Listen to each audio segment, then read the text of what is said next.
Today, we're here to answer the age-old question, is Dying Light 2 finally worth it? Now, there are a few ways to go about figuring this out. Firstly, do you like zombies? It's a zombie game, but there is still Dying Light 1. Which one does it better? My preference is the first, but Dying Light 2 has an entirely new feel to it that some of you might prefer. For example, the grapple hook. It has a much more realistic design to it, when in the first, you kind of had a teleporting device, and it took away from the parkour that the game had. Dying Light 2 not only expands upon the parkour, but it expands upon the verticality of the game as well. So you have more moves and more places to move with. Altogether, the experience is just much more ambitious. Dying Light 2 has some of the most satisfying movesets in any parkour game that I've ever played. Zombie physics, I would say, is where this game struggles the most. The best part is when you get to grapple them, but everything else, it kind of falls apart. But I want to be more positive this video, so I will show all of the good parts. The combat is another area that is important to a game like Dying Light 2. At first, there were some complaints with the weapons not really giving an impact.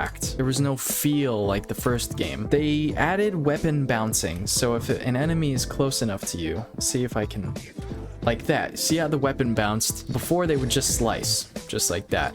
The only thing was slice, slice, slice. But I guess that was important to people. I didn't mind it. I honestly think there's too much of a bounce. It feels a little bit like a toy. The feel of the combat, I think it's pretty good. The human combat is something that oh boy, hard to say positive things. The human combat sucks. Let's just put it that way. If you're getting into Dying Light 2 to fight the humans, don't buy this game.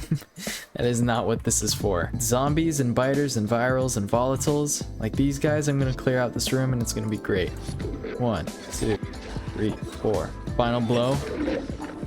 Just like that. We got fire and electricity. What more could you want? And parkour. This is easily my favorite game that I've ever played. As much as I complain about certain aspects of it, it has a gameplay experience that you cannot get anywhere else, and you probably never will. Techland has made this their baby. It is their baby. The progression in this game is kind of artificial. It does give you something to do. If you like a grindy game, if you've ever played something like Destiny 2, or even any of the Far Cry games, you have an entire map. Just look at this for a second. All of this space, all of these challenges, you can redo these GRE quarantines. There's still stuff in there. So many Night Runner hideouts. It's in a seemingly endless gameplay loop if you enjoy it. Now, something about that though is they're adding in more entertaining forms of post-end game content. And I just think that's really nice because there are only so many windmills that you can get before you're like, all right, I want to do something else now. So we're at a point where the combat was updated, the parkour was updated. They're probably still going to be getting updates in the future because we're getting new animations and weapons and such. I think that they're well aware that there are still kinks that need to be ironed out. I mean, we're even getting new zombie models too. Everything that you could ever want from this game is either already here or is going to be added very soon. The story is probably the weakest point of Dying Light 2.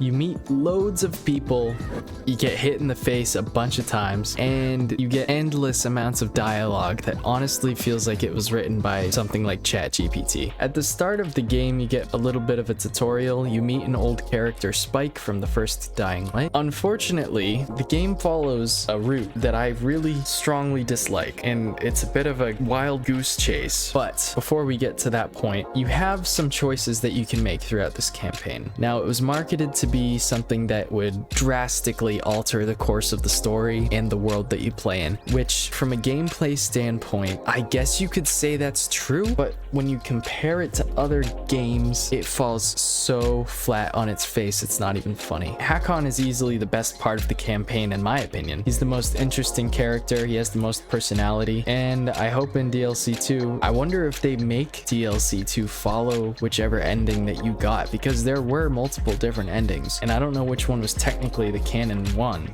I was a pilgrim. And that's something you hear a lot about, being a pilgrim, but they don't ever show anything. They don't give you any bit of detail as to why that is such a special thing to be a pilgrim. In the first game as Crane, you were just a GRE agent. They didn't really have to tell you too much about him, but they make such a big deal about who you are as Aiden and being this pilgrim, and they don't have much to show for it. They give you too many flashback scenes to a hospital of the little sister crying for him, 80, 80. Here,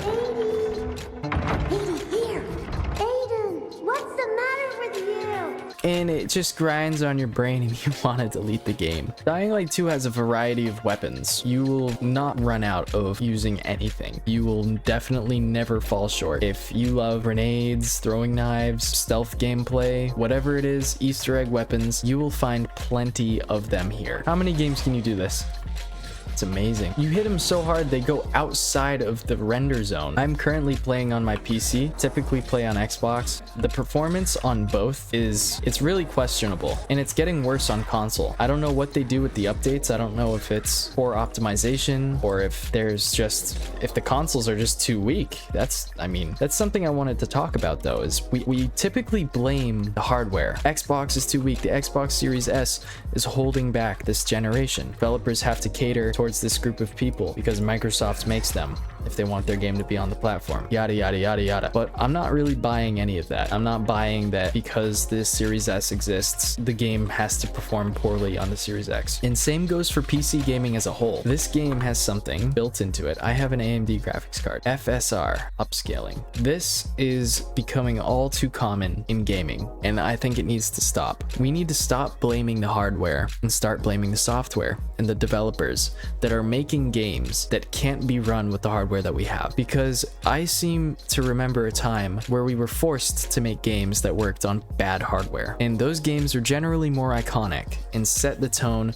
for the rest of the gaming market. So why now are we in a position where we have to accept poorly performing games? Why is it all of a sudden the hardware's fault? I think the developers need to step it up a little. You didn't have to make this game with 1, 2, 3, 4, 5, 6, however many towers it is.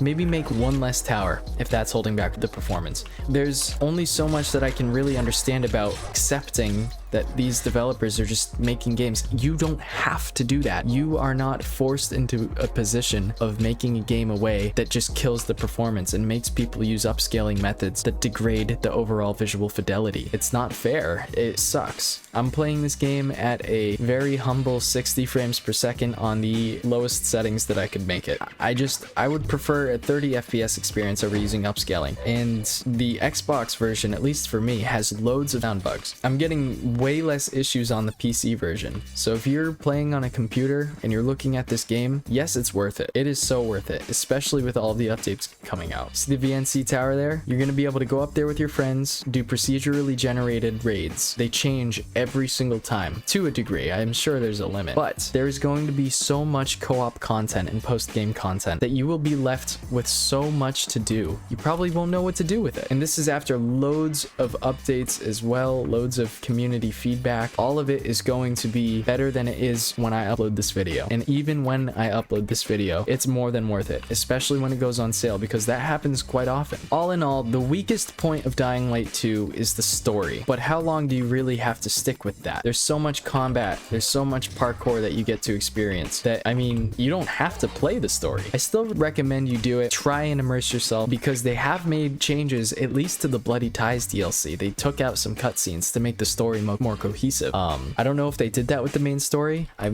didn't hear anything of it, but it's always possible. And get what you can out of it. You know, it's definitely not the worst story ever. You will find some enjoyable moments in it, some cool moments. But I think that from what was advertised to us, it is nowhere near how good it could have been. I hear people say there are some specific reasons for that I don't care to discuss, because it's a sensitive topic. But you know, I think altered the course of this game's creative direction. But at the end of the day, there is an experience waiting for you that, like I said before, you're not going to get it anywhere else. So yes, Dying Light 2 is absolutely worth it.